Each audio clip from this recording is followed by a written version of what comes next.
When you think of the fantasy of a sword fight, you might think of something like this.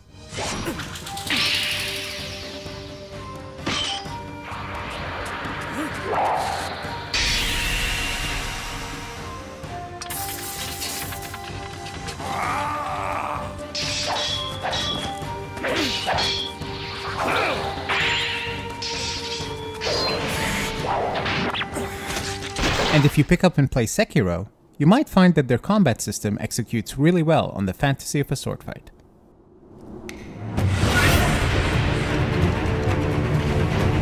So in this video, we will be jumping into Sekiro and examining how its combat system was designed to deliver on that fantasy. Now we can't talk about Sekiro without first taking a look at FromSoftware's earlier games, namely the Dark Souls series. In Dark Souls, you take control of a weak, undead character and gradually build them up in whatever way you see fit as you take on the escalating challenges of the world. Its combat system indexes more on giving you the freedom to build your character in whatever way you see fit. You could cast spells, dual-wield weapons, run around in heavy armor and a thick shield, or any combination of the lot. This was part of what made Dark Souls such a great game. You could take on encounters in whatever way you saw fit and had the flexibility to do what you wanted.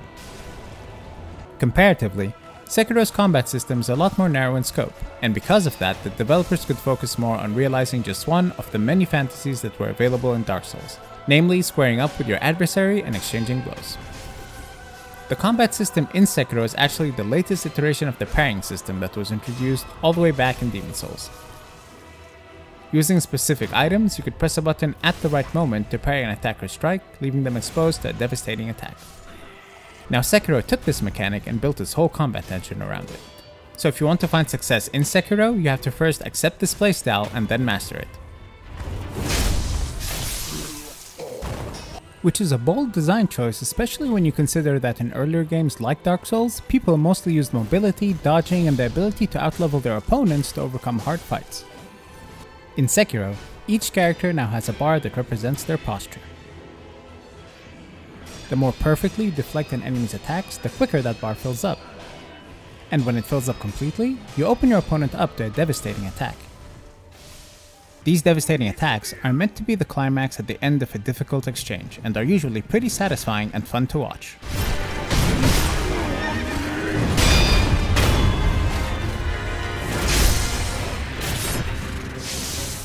It's also worth noting that there are a lot of other things that you can do to accelerate the build-up. The more damaged the target is, for example, the faster the bar will fill up.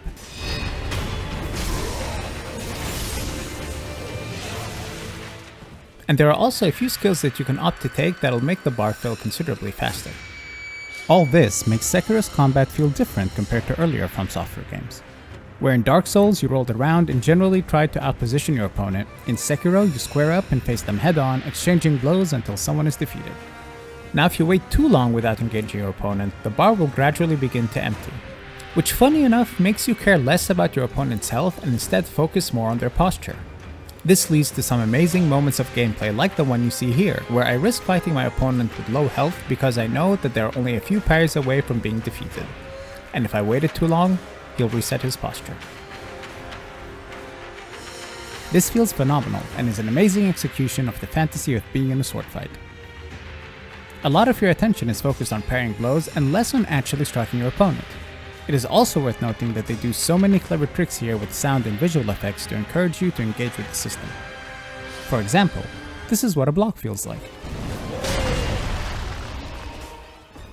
Your character moves back quite the distance and your input is locked for a short duration, which helps communicate the weight of the blow. This input lock acts as a subtle discouragement, especially when it's combined with the dull metallic clanks you hear and the visuals you see.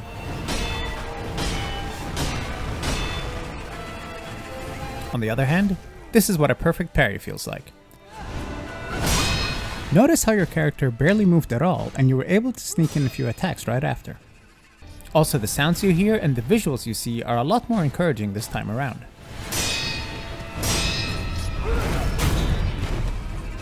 In fact, it's really interesting to compare how awesome the parries feel to how muted and ordinary the feedback is when you actually land a hit on your opponent. I imagine this was a very conscious choice on the developer's part to encourage you to play the game as they intended rather than focusing on landing hits. Now, one of the last things worth mentioning about the combat feedback is how true to the fantasy it tries to be. From the blood sprays, to the metal sparks and sound,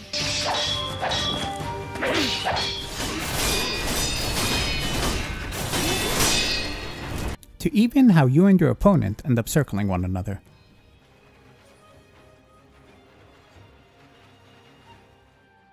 One of the biggest hurdles that developers had to overcome in Sekiro is really teaching you how to engage with the combat system, especially if you are a veteran of their other games.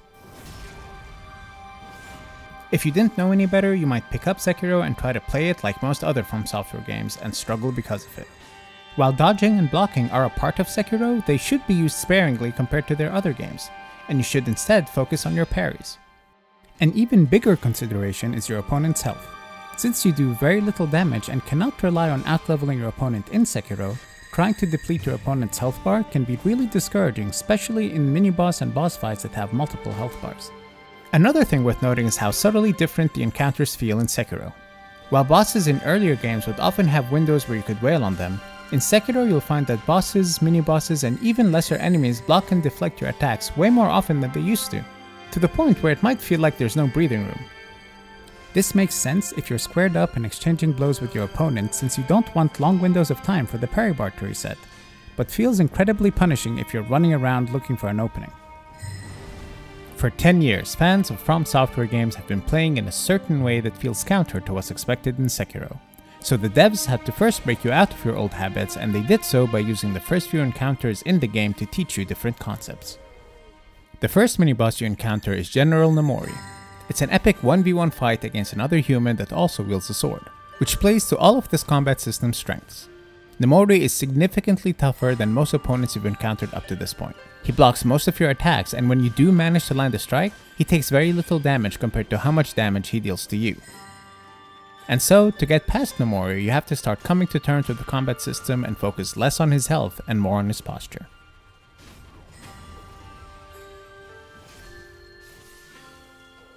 After that, your next fight is with the infamous Ogre.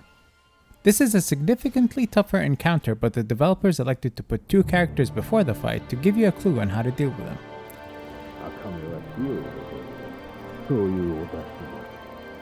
They explained that the Ogre is terrified of fire, which teaches you that you can use certain gadgets effectively against some of your opponents to make things easier. This concept is similarly reinforced when you fight the first actual boss of the game, Gyobu. If you intuitively conclude that horses are afraid of fireworks, you can use the fireworks gadget to stagger the horse, leaving Gyobu exposed to repeated strikes. Lastly, we have Jinsuke, who is meant to drive home the perfect parry mechanic. He has a simple moveset. He commonly hits you with 2 rapid strikes and rarely does anything else. The unique thing about this fight is if you try to block his attacks, you take significant chip damage that can actually kill you. The best way past him is to perfectly parry his attacks, because if you do, you won't take any damage. The interesting thing about these early encounters is how they each chip away at your habits from earlier games. Now, it's not impossible to get past these encounters using the old way of fighting, but it'll feel like you're doing something wrong. If you instead learn the Sekiro way of doing things, encounters still pose a challenge but are well understood. Now, right after Jinsuke, you fight Genichiro. The Genichiro fight is brutally difficult and significantly longer than any fight you've encountered so far, but it does play to this combat system's strengths. It's another 1v1 fight with a humanoid figure that wields a weapon. It's all about deflecting blows and the clanking of metal until one of you walks away the victor.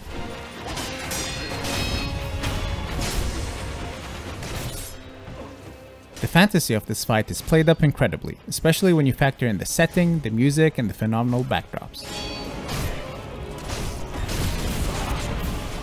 Now, as great as this combat system is, it does have a few shortcomings. It falls apart when you fight a creature that does not wield a weapon.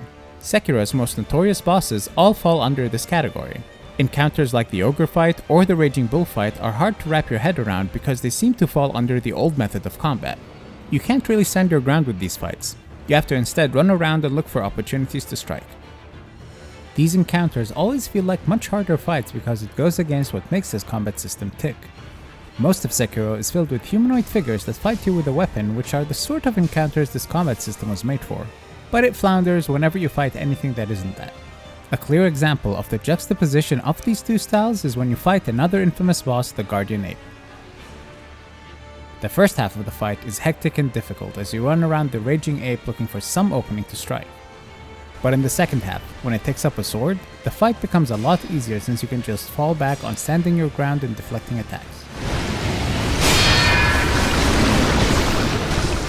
That is, if you manage to overcome the psychological trauma that hits you when the relief and excitement you felt after finally killing this difficult boss fades away as its headless corpse gets back up, revealing a hidden phase of the fight. Sekiro's combat system asks a lot of you. It takes away your ability to outlevel your opponent and asks that you forget everything you knew from previous FromSoftware games. But if you make it past all that, it rewards you with some of the most satisfying combat encounters you will ever experience.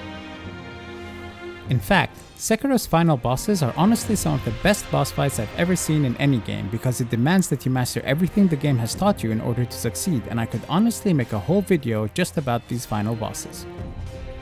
Actually, if you'd like to see that, leave a comment below.